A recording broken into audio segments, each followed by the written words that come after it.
What's up mga my friend? May balita ko sa inyo, lalo na sa mga kabaro ko na taga-Aklan. Kasi mayroong training center na i-recommend ko na hindi na natin kailangan pumunta ng Manila. At ang training center na to ay ang Compass Training Center. Meron silang training na mga basic training na hindi na natin kailangan pumunta ng Manila. At syempre, hindi na tayo mapapalayo sa pamilya natin. Ang kinuha ko palang training dito mga my friend is BT, AFF at iba pa. Ngayong araw mga my friend, pupunta tayo sa training site nila at ang location ng training site nila ay ang Putotan, Iloilo. Kaya pupunta ako ngayon at samahan niyo ako. Kaya tara, let's go!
Magpapagas muna tayo mga my friend kasi mula Iloilo City papuntang site kulang-kulang isang oras din kaya magpapagas muna tayo. Syempre 500 pesos lang ikakarga natin kasi papunta pabalik na yun eh. Okay, let's go!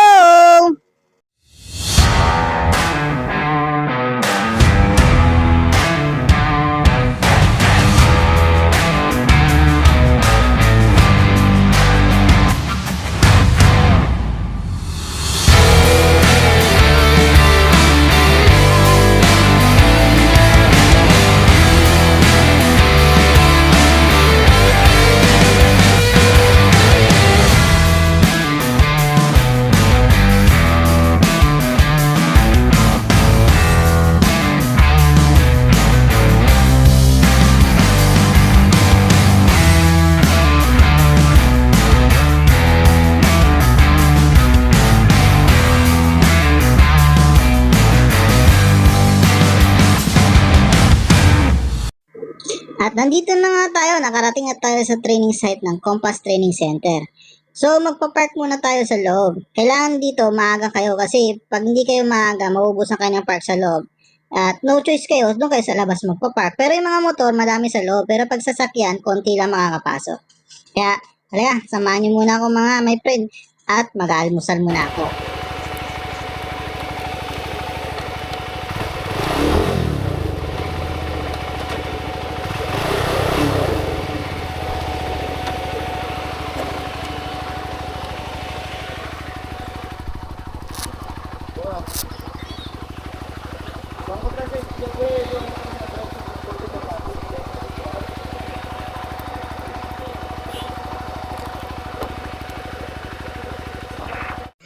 Dito pala sa loob ng training site mga my friend, meron ng canteen. Pwede kayo mag-breakfast dito, ngunit sa'yo yung bayad.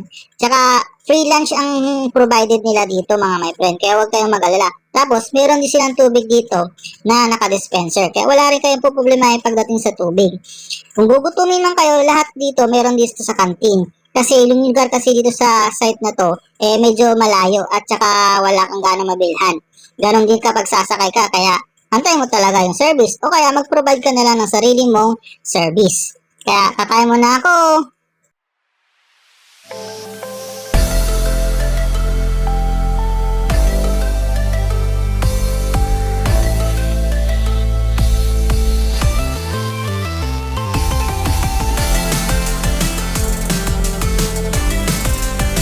Ito pala yung sa loob nila mga my friend. So dito kayo magro-roll call, mag-check attendance, tsaka magpa-familiarization at kung ano-ano pang mga ano.